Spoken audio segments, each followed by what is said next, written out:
भाई साहब copy paste करने में आदिपुरुष वालों को 600 करोड़ लग गए। और इतना ही नहीं, कुछ सीन तो इन्होंने शायद शूट भी नहीं किए, सीधा एडिट करके मूवी के अंदर सेट कर दिए। इन्होंने कोई नहीं छोड़ा, Marvel, DC, game of thrones सबसे कॉपी किया, बिल्कुल छाप दिया। जिसमें से अगर मैं तुम्हें बताऊं तो एक सीन जब आता है जब मूवी के अंदर फाइनल बैटल चल रहा होता है, जिसमें सारे कैरेक्टर्स असेंबल हो रहे होते हैं, वो तो भाई एकदम कॉपी किया हुआ है एक एपिक सीन से, जो कि है मार्वल की द एवेंजर्स। नेक्स्ट सीन वो है जहाँ पे वो रावण मूवी की स्टार्टिंग में ही तपस्या करके ब्रह्मा जी को बुलाता है। उस सीन में रावण का जो लुक है उसे मैं कॉपी तो नहीं कहूंगा, लेकिन हाँ पूरा का पूरा फुल्ली इंस्पायर्ड है गेम ऑफ थ्रोन्स के किट हैरिंगटन से। जिस रावण के बारे में लोग सदियों से सुनते हुए आ रहे हैं, उस रावण को दशहरा पे फूकते हुए आ रहे हैं। आदिपुरुष वालों को फिर भी रावण का लुक इंडिया के अंदर से समझ ही नहीं आया, उन्हें गेम ऑफ थ्रोन्स तक जाना पड़ा। मतलब यार हद है। नेक्स्ट सीन वो है जब श्री राम लंका जाने के लिए समंदर देव से रास्ता मांग रहे होते हैं, पर वो रास्ता नहीं देते। पर जब श्री राम अपना धनुष बाहर निकाल लेते हैं तो समंदर देव प्रकट होते हैं। तो जो समंदर देव का अपीयरेंस होने वाला जो सीन है ना, वो पूरा का पूरा कॉपी है नार्निया 2 से। इससे पहले तुम्हें याद है मूवी की शुरुआत में एक सीन आता है जहाँ पर श्री राम पानी के अंदर ध्यान साधना कर रहे होते हैं। तो जब आदिपुरुष का टीजर आया था तो उसी टाइम से लोग इस सीन को कॉपी बताने लगे थे क्रिस हेम्सवर्थ की मूवी एक्सट्रैक्शन से। वैसे यहाँ देखने में तो काफी ज्यादा सिमिलर लग रहा है इस सीन से, बट मुझे पर्सनली ये वाला सीन सैरा नरसिम्हा रेड्डी मूवी के इस सीन से कॉपी लग रहा है। वैसे कुछ लोगों का कहना ये भी था कि ये सीन एक्वामैन से कॉपी किया है। उसी के जस्ट बाद उस सीन में हवा में उड़ने वाले कुछ राक्षस आते हैं, जिन्हें लोग 2004 में आई हैरी पॉटर के इस सीन से कॉपी बता रहे हैं। मगर जब तुम इस सीन में गौर दोगे तो ये सीन 2022 में आई मार्वल की movie doctor strange multiverse of madness से कॉपी लग रहा है, जिसमें जब डॉक्टर स्ट्रेंज अपना मरा हुआ वेरिएंट जिंदा करता है तो उसमें कुछ ऐसे ही उड़ने वाले घोस्ट आ जाते हैं, जो कि बिल्कुल सेम होते हैं आदिपुरुष के उन राक्षसों से। नेक्स्ट सीन जब है जब लक्ष्मण जी अपना तीर मारते हैं इंद्रजीत द फ्लैश में, तो वो वाला सीन बिल्कुल उठाया हुआ है मार्वल की एज ऑफ अल्ट्रॉन से, जहाँ हॉकाय वर्सेस क्विकसिल्वर हो रहा होता है। इसके अलावा वो मूवी का सबसे कंट्रोवर्शियल डायलॉग वो भी कॉपीड है एक इस्कॉन के गुरु से, जिनका नाम है अमोघ लीला प्रभु। लेकिन अच्छा होता कॉपी किया होता, इन्होंने तो कॉपी किया, मॉडिफाई कर दिया। उन्होंने सिर्फ बोला था कपड़ा किसका रावण का, घी किसका रावण का, आग किसकी रावण की, जली किसकी रावण की। देखो सुनो। अच्छा,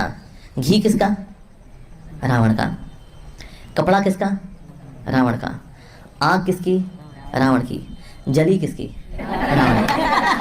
बस ये था डायलॉग। लेकिन उन छपरी राइटरों को पता नहीं क्या हुआ, उन्होंने सोचा हनुमान जी को गली का गुंडा बना दो और बाप घुसा दो। मतलब यार कुछ तो शर्म कर लेते। नेक्स्ट है वो चमगादड़, जो कि ना तो पुष्पक विमान है ना ही ड्रैगन है, पता नहीं क्या ही बना दिया बेसहुर सा, पर फिर भी कॉपी है गेम ऑफ थ्रोन्स के ड्रैगन से। अबे कॉपी करना था तो अच्छे स्किल पे करते ना, ये क्या माल फूक की कॉपी किया है। अगला वो देखा ही होगा जब रावण एंट्री मारता है, अपने वेपन समन करता है, तो वो भी कॉपी है मार्वल के कैरेक्टर थॉर से। कभी लगता है एवेंजर्स एंड गेम वाला थॉर है और कभी लगता है एवेंजर्स इन्फिनिटी वॉर वाला थॉर है, जिसने वकांडा में एंट्री मारी थी। और हाँ, जब रावण एंट्री मार के अपने वेपन से अटैक कर रहा होता है तो वो भी कॉपी है थॉर मूवी से, जहाँ थॉर के पापा ओडिन की स्टोरी दिखाई जा रही होती है। तो जब ऐसे ही सेम अटैक ओडिन करता है अपने गंगनीर वेपन से जायंट फ्रॉस्ट के ऊपर, या फिर मैं कहूँ Ant Man and the Wasp Quantumania movie से, जहाँ पर कैंग सेम ऐसे ही अटैक करता है। इसके बाद अगला कॉपी किया गया है रावण की सेना को, वो भी एक नहीं 2 मूवी से, या मैं कहूँ सीरीज से। कुछ पार्ट कॉपी किए गेम ऑफ थ्रोन्स के नाइट किंग की सेना से, और कुछ पार्ट कॉपी किए गए हॉबिट के विलन एजॉक से। मुझे पर्सनली रावण की सेना एजॉक की कॉपी ज्यादा लग रही थी। अरे ये तो बस सीन ही कॉपी थे। मैं तुम्हें ऑनलाइन मोड से पढ़े हुए इन वीएफएक्स आर्टिस्ट का स्कैम दिखाता हूँ। देखो इस फ्रेम में गौर देना है ना, पहले इस कैरेक्टर को देखो और अब इस दूसरे कैरेक्टर को देखो। अब इस पहले वाले कैरेक्टर का क्लोन तुम्हें इसके और पास दिख जाएगा, और दूसरे वाले कैरेक्टर के क्लोन भी तुम्हें इसके और पास दिख जाएंगे। देख लो भाई, इस काम को करने में 600 करोड़ फूके हैं। कंट्रोल सी दबा के कंट्रोल वी दबाने में 600 करोड़ लग जाते हैं। भाई यार बहुत महंगी पढ़ाई हो गई आजकल की। इसके अलावा प्रवास ने खुद को ही कॉपी कर मारा। स्टार्टिंग में ही जब प्रवास उस पानी से निकलकर उन राक्षसों पे तीर चलाता है तो वो बिल्कुल कॉपी था बाहुबली के इस सीन से। हाँ याद आया, एक और सीन है जहाँ पर प्रवास पेड़ के ऊपर कूद के जा रहा होता है, वो भी बिल्कुल कॉपी है बाहुबली के इस सीन से। मुझे तो लग रहा है इन्हें शूटिंग भी नहीं की है, इधर उधर से सीन उठाए और एडिट कर दिए बस। यार ऐसे थोड़ी ना होता है, क्योंकि एक और सीन है जहाँ पर प्रवास पेड़ के ऊपर चढ़ रहा होता है आदिपुरुष मूवी के अंदर, वो भी बिल्कुल सेम था बाहुबली के इस सीन से। मूवी में हर चीज तो कॉपी थी ही थी, पोस्टर भी कॉपी कर लिया। भाई ये आदिपुरुष वाला भी पोस्टर कॉपी किया हुआ है वानर सेना नाम के स्टूडियो से। उस पोस्टर में पोज से लेके धनुष तक सब कॉपी किया हुआ था। अगला सीन में कॉपी नहीं कहूंगा, पर आदिपुरुष की टीम ने कोई कसर भी नहीं छोड़ी कॉपी करने में। जब हनुमान जी फ्लाई करके सीता माता के पास जा रहे होते हैं पानी के ऊपर से, तो वो पूरा का पूरा सुपरमैन के इस सीन से इंस्पायर्ड है, या फिर कहूँ कॉपी है। इस सब के अलावा श्री राम का गेटअप भी उठाया हुआ है। जब तुम श्री राम के कंधे पर ये चीज लगी देखोगे तो ये चीज तुम्हें बिल्कुल कॉपी लगेगी स्पार्टस से। 600 करोड़ में ये क्रिएटिविटी दिखाई है कॉपी पेस्ट की। फिर जब वो रावण निकल के आता है फाइट के लिए, तो वो तो बिल्कुल ऐसा लगता है कि बिल्कुल छाप के एडिट कर दिया हो मार्वल की थी मूवी थॉर रैग्नारॉक से, जहाँ पर वो हेला आ रही होती है तो तुम्हें एसगार्ड और रावण की लंका बिल्कुल सेम दिखेगी। फिर वो सीन जहाँ पर बाली एंट्री लेता है, वो सीन कुछ इंस्पायर्ड है टेम्पल रन गेम से और बाकी का बाकी पूरा कॉपी किया हुआ है जंगल बुक से। वही जंगल बुक जिसमें मोगली ने चड्डी पहन के फूल खिलाया था। और हाँ, वो बाली की एंट्री भी आयरन मैन 3 से उठाई हुई है। फिर वो मूवी की वानर सेना वो तो 2 मूवीज से कॉपी की गई है। एक तो प्लेनेट ऑफ एप्स से जिसमें वानरों का पूरा लुक कॉपी किया गया है, और एक सीन है जो कि पूरा का पूरा एज इट इज उठा के छाप दिया है लेजेंड ऑफ टार्जन से। हाँ, थोड़े से इफेक्ट चेंज किए गए हैं जो कि कोई भी नॉर्मल एडिटर कर लेगा भाई अपने फोन से। नेक्स्ट वो था जब इंद्रजीत हनुमान जी की पूंछ में आग लगा के नीचे फेंक देता है तो हनुमान जी गिरते गिरते अचानक से फ्लाइट ले जाते हैं, जो कि बिल्कुल उठाया हुआ सीन है एवेंजर्स के आयरन मैन का। जब आयरन मैन एवेंजर्स टावर से गिर रहा होता है तो वो भी बिल्कुल सेम ऐसा ही फ्लाइट लेता है। मूवी में वो था ना मेघनाथ मतलब इंद्रजीत, वो तो इन्होंने फ्लैश और क्विकसिल्वर दोनों ही बना रखा है। उसके एक्शंस क्विकसिल्वर से कॉपी किए गए हैं तो उसका लुक फ्लैश से कॉपी किया गया है। इन्होंने सब कुछ कॉपी कर लिया, हर एक मूवी से, हर एक सीरीज से। बस एक चीज कॉपी नहीं करी, वो है रामायण की स्टोरी, जो कि बिल्कुल ही बदल के रख दी, बिल्कुल ही खत्म करके रख दी। अगर भाई तुम्हें कुछ कॉपी करना चाहिए थी तो वो थी रामायण। मैं सच बता रहा हूँ भाई, मैंने गौर दिया है हर एक लाइन, हर एक सीन पे, सारा का सारा बिल्कुल अपोजिट किया गया है और फील होता है कि जान के किया गया है क्या। जैसे श्री राम हमेशा खुश रहे हैं, इन्होंने गुस्से में ही दिखाए थे। सीता माता इतनी सीधी थी, इतनी पवित्र थी कि जिन एक्ट्रेस ने उनका रोल किया था उन्होंने आगे कोई भी ऐसी वैसी मूवीज नहीं की और हमेशा के लिए एक संस्कारी औरत बन के रही। लेकिन ये कृति सेनन अगले दिन ही बिकनी में घूमेगी और ये सीता बनी है। और डायलॉग्स देखो रावण से कैसे बोलती है, ये कैसा प्रेम है रावण, मुझे कोई ऐसी चीज दो जो कुछ दिन चले। मतलब सीरियसली ये सीता माता की लाइन्स हैं, सीरियसली भाई। मैंने कहा ना सब कुछ अपोजिट बनाया गया है। राम सेतु की स्टोरी बिल्कुल बदल के रख दी, पुष्पक विमान की स्टोरी अलग कर दी। सबसे बुरा वो माता सबरी वाला लगा, वो कितने दिल को छू जाने वाली स्टोरी थी, इन्होंने उसको भी बदल के रख दिया। भाई इतने चेंजेस तो जब ही किए जाते हैं जब आपका मकसद कुछ और ही हो। रिसर्च करके स्क्रिप्ट लिखने में काफी समय लगा है, फिर उसको रिकॉर्ड किया, उसका थंबनेल बनाया, फिर फाइनली मोबाइल पर वीडियो को एडिट करके फिनिश किया। तो लाइक करना मत भूलना और कमेंट में जरूर बताना कि आदिपुरुष के मेकर्स ने ये सब जानबूझ के किए इतने चेंजेस या फिर उनसे गलती हुई है। ऐसी थ्योरीज और हिडन डिटेल्स पर वीडियो देखने के लिए इस चैनल को सब्सक्राइब कर लेना। तब तक के लिए मिलते हैं अगली किसी वीडियो में। Tata bye bye.